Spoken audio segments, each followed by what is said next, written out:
जो पार्ट दिख रहा है आपको, ये उनका जैकेट का पार्ट है चेस्ट लेवल पे, और दोनों बाजू आउटर पार्ट जो है शोल्डर के जो शोल में नहीं उन्होंने उसका पार्ट है। ये बीच में जो दिख रहा है ये सेंट्रल बटन पट्टी का पार्ट है। ऊपर से सेकंड और नीचे से 4th नंबर का बटन दिखेगा, जैकेट का बटन है। जब आप नीचे जाते हो तो सेकंड और 3rd बटन के बीच में देखोगे तो जाली जैसा पार्ट नजर आएगा। ये बाहर का जो मटेरियल है उसमें 85% कॉपर, 85% तांबा यूज किया है और 5% टीन जिंक और लीड यूज किया है कि जंग ना लगे इसलिए।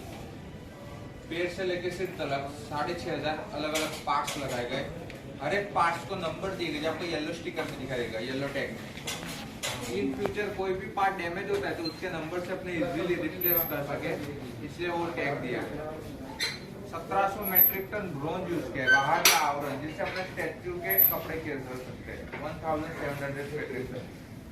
ये व्हाइट कलर का जो है स्ट्रक्चरल स्टील है, 6000 मेट्रिक टन यूज हुआ है। ये जो दो लिफ्ट है दोनों पैरों के अंदर चलती है उनकी, 38 सेकेंड में 45 फ्लोर पर लेके आती। इसके ऊपर और 15 फ्लोर है, 150 फीट 47 मीटर है, खाली मेंटेनेंस के लिए रखा गया। राइट साइड सतपुड़ा पर्वत रेंज, लेफ्ट साइड 6 किलोमीटर आगे महाराष्ट्र की बॉर्डर लगती है। लेफ्ट साइड है विंध्याचल पर्वत रेंज, 45 किलोमीटर आगे एमपी मध्य प्रदेश की बॉर्डर लगती है। और 2 पर्वत रेंज के बीच में है सरदार सरोवर है। स्टैचू के आर्किटेक्चर डिजाइनर थे doctor Ram we Sutar.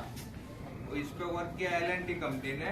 250 engineer थे, 3000 प्लस वर्क करते, रात दिन मेहनत करके ये स्टैचू उन्होंने 3 साल 10 महीने 46 मंथ में कंप्लीट किया, जो अभी तक का वर्ल्ड रिकॉर्ड है कि इतना बड़ा स्ट्रक्चर इतने कम समय में तैयार करने का।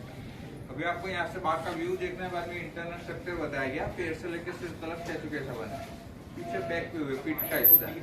बाद में नीचे म्यूजियम है जहाँ से आपने एंट्री ली, वहाँ से एग्जिट करते हो तो एक्सीलेटर से उनके पैरों तक जाते हो। Okay, thank you.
ओके, नमस्कार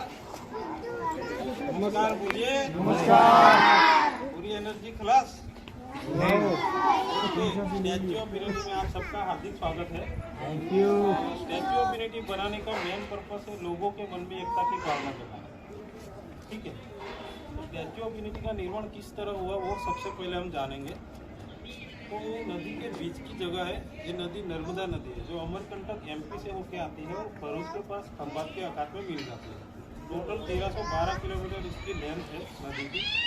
ठीक है, ये जो बना है सरदार सरोवर डैम है, इसके बारे में भी हम बाद में जानेंगे।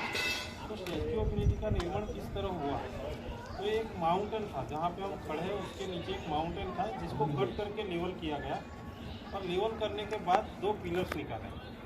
2 पिलर जो बनाए वो शोल्डर तक थे, उसके ऊपर स्टील स्ट्रक्चर लगाया गया। स्टील स्ट्रक्चर लगाने के बाद बाहरी आवरण जिसको बोलते हैं प्लेट है अलग अलग 3.5 इसमें lead, tin, zinc and copper इसमें 85% यूज किया गया है और 5.5% ताकि ये वर्षों तक टिका रहे और इसको जरूरत ना हो। ठीक है, इसको बनाने के लिए 4 कैंपेन और किए गए हैं। इसमें run for unity, fund for unity, digital India और लोहा सिंह।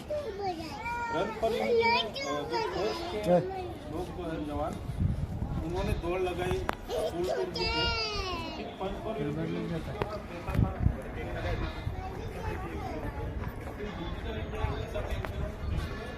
वो लोग इंटरनेट का यूज करते हैं, जो जानते हैं वही लोग उसका अभिप्राय दे सकते हैं। ये बन रहा है वो अच्छा है कि नहीं। इसके अलावा एक और कैंपेन हुआ जो है लोहा कैंपेन। लोहा कैंपेन इसलिए किया गया कि किसान परिवार से 30,000 करोड़ किसानों को इसमें इन्वॉल्व करने के लिए लोहा कैंपेन किया गया। भारत के जितने भी राज्य हैं सारे राज्य में लोहा कैंपेन किया गया और 1,69,000 से ये पूरा लोहा कैंपेन हुआ। तो लोहा कैंपेन में जो लोहा आया किसानों ने जो दिया, खेती में यूज करते थे जो वेस्ट पड़ा था वो लोहा उनसे लिया गया ताकि उनका भी कुछ ना कुछ अटैचमेंट रहे। कभी भी वो किसान आएगा उसने दिया है तो उसको फील होगा कि इतनी बड़ी जगह में मेरा छोटा सा